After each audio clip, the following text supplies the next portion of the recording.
Here's Dr. Nada Aburob and Dr. Saya Aziz. We're two doctors from Australia. We're here in Gaza at the moment. We arrived in the middle in Al-Aqsa hospital first, where the situation was disastrous, where we're having kind of kids coming after a strike. With most of like, let's say 70 to 80% of our patients are kids and pregnant women.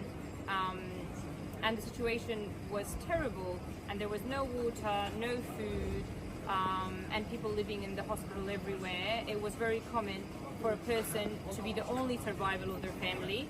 Everyone has lost most of their family. It was very hard for us to get in, and there was a lot of restrictions. We were not allowed to bring any baby formula, any money, and the cards don't work. We are hardly surviving and hardly able to help anyone. There's no equipment. They're down to the very basics, running out of working scissors. There's no soap in the theatre room to scrub in, no gloves, nothing at all. We're treating patients on the floor, mass casualty after mass casualty. They're using all the weapons. However, when we came north to Al-Shifa Hospital, it's a nightmare. It is a nightmare. We're doing this video because we know that we might die at any time, unfortunately. Our accommodation is in the old delivery room. As you can see, this is the hospital. It's all bombed, but the bombing is still happening. When we came from the middle to the north, we saw people are evacuating. Instead of 20 minutes on the road, it took us around 8 hours to reach. As soon as we reached, bombing after bombing with the Apache, F-35, F-16, rowboats, all sorts of weapons attacking us from everywhere around the hospital.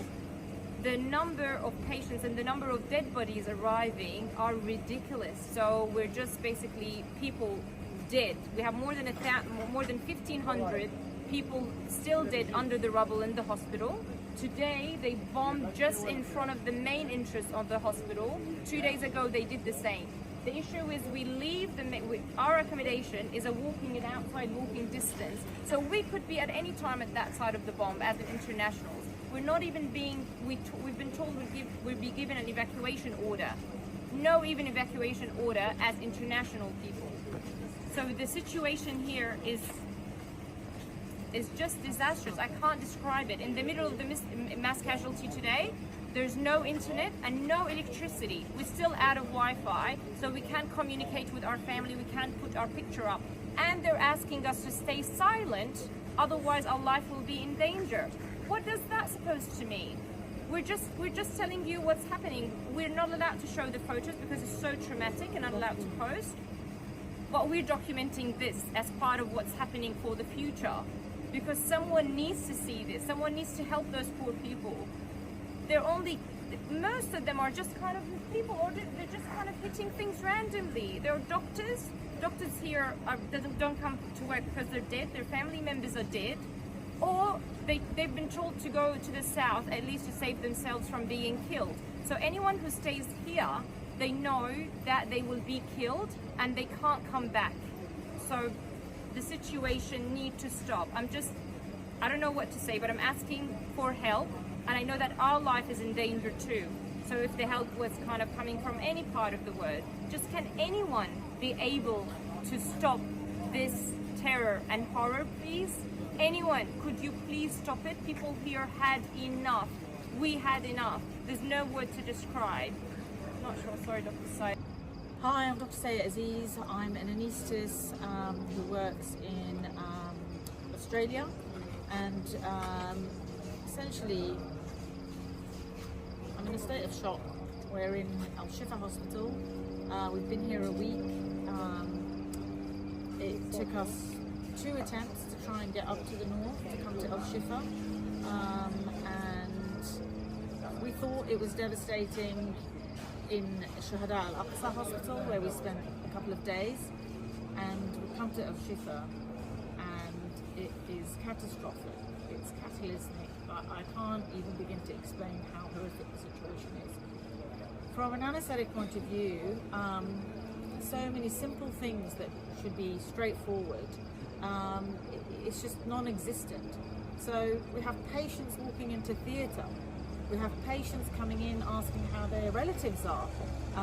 We have, it's absolute chaos. They have to bring their own mattress. If they're lucky and they've rescued it from the rubble, they have to bring the patient on the mattress. The family members have to lift the patient onto the bed.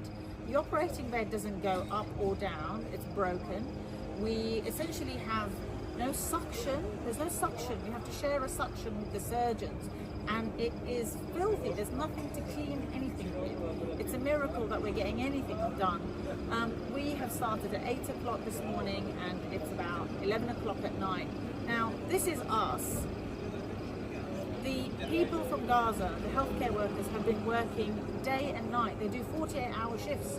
Some of the healthcare workers have to continue on because the others can't make it. They're stranded, they've moved south. So they're working non-stop, tirelessly. They're all thin, cachectic, exhausted. They've been malnourished for 2 years. They've been doing this for 2 years. And to see their dedication to each and every patient to try and save each and every life, I'm in awe of them. I cannot believe they are continuing after 2 years. We have been here 2 days and it's been a shock. I don't know how they've been doing it for 2 years. It's unbelievable. Like the lack of equipment. An operation that should take an hour takes 3 hours because they have to wait 20 minutes to find a suture, to find a pair of scissors. There's flies everywhere in the rooms. Like there's just no way of maintaining any form of sterility. And the stress and the tension between the healthcare workers, each and everyone is worried about their situation. No one knows where they're going to go, what they're going to do. Like you can sense the anxiety in the room, and yet they still manage to focus on the patient. I just don't know how they're managing to do it. And they're all having to worry about their family members, how they're going to feed them. They have no structure. Their children have been out of school for 2 years now. There's no schools. Healthcare is it's not collapsing, it has collapsed. Like, I don't know how it's functioning. And, you know, patients who should be going to intensive care, who should be coming back, getting a relook, they can't. There's no way. I have had to take patients out into not even a recovery. It's literally taking them onto the floor. I have no idea what's happening, and just getting the family members to look after them. They can't even do any dressing changes. There's nothing. And then on top of that, the bombs are dropping constantly. There was a bomb outside the hospital front door. Today, we've only been here 2 days. This is 2 days in a row. Today we've had zero internet. We've got no Wi-Fi. There's no way of communicating with anybody. Like, it's intentional psychological warfare. I'm not sure what's happening, but this has to stop. They need to stop throwing the bombs. We need absolute unimpeded medical aid. We need food, nutrition. There's no way that patients are going to heal. And the worst part is it's all children and women and young families. Like it's a stain on our humanity, and I am ashamed to call myself human. I'm ashamed to be an Australian who has basically remained silent. The F-35 parts are not non-lethal, they are absolutely lethal, and I would challenge any minister in the Australian Parliament to come and spend a day here with us. I would love for them to spend a day and then decide whether their F-35 parts are non-lethal. So we need to have an arms embargo right now. Enough is enough.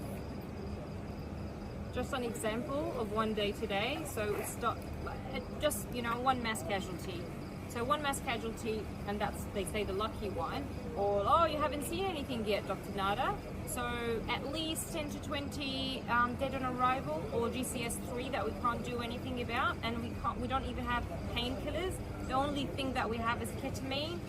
So you just want to give them something for comfort and not to die in a bad way in front of the parents or in front of their family or the other way around. I had a beheaded lady who's 9 months pregnant that we had to deliver her by an emergency C-section in the emergency room And luckily the girl is a